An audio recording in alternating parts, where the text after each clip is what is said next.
of the week still to hear today. We've got a track from that coming up. The album is called How to Be a Person Like Other People, and it's by Embrace. That's coming up shortly. Later, the tracks of his years chosen by comedian, actor, author and artist Vic Reeves, also known as Jim Moyer. It's Radio 2, BBC Sounds app, smart speaker and 88 to 91 FM.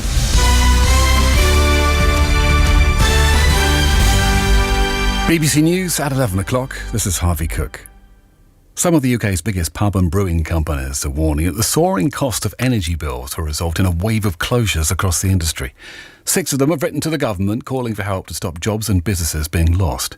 Jonathan Neame, the boss of Shepherd's Neame, which owns 300 pubs nationwide, says many landlords could be pushed out of business. We are looking at any number of ways that we can support our tenants through some form of utility protection or rent support. But the reality is that all those things take time to deliver, and even cutting rent wouldn't in any way compensate for that increases that gas will go up.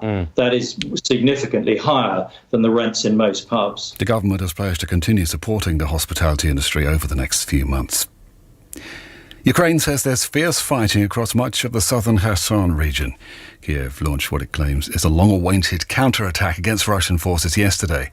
But as our correspondent Hugo Bashego reports from Ukraine's capital, it's still not wholly clear what's happening. For weeks, the Ukrainians have been attacking Russian supply lines, infrastructure, deep inside Russian-controlled territory. Now, for quite some time, there's been a lot of speculation about whether the Ukrainians would launch a counter-offensive to retake Kherson from the Russians, and we could be seeing the beginning of it. Now, it's not yet clear the size of this operation, how big it is, how long this is going to last, but again, the Ukrainians are saying that there is a massive operation happening there.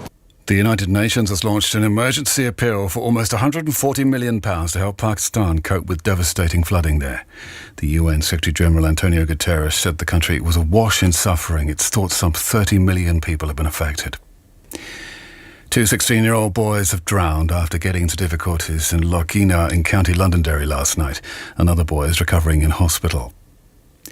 A major clear-up is underway in Edinburgh after a first wave of strikes by council bin workers came to an end at 5 o'clock this morning. Unions launched the industrial action over a pay dispute with the local government body COSLA. Yesterday, Unite, the GMB and Unison confirmed further strikes would be held after rejecting an increased pay offer. The leader of Edinburgh City Council, Cami Day, says it will be later this week before the streets are back to normal.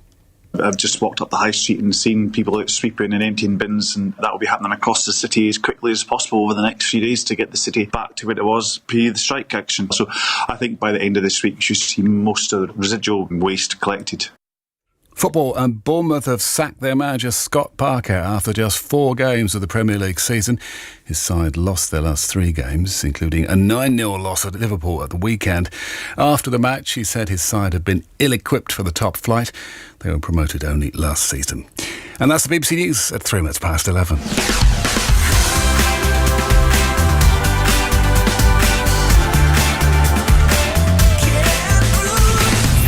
Listen live on the BBC Sounds app.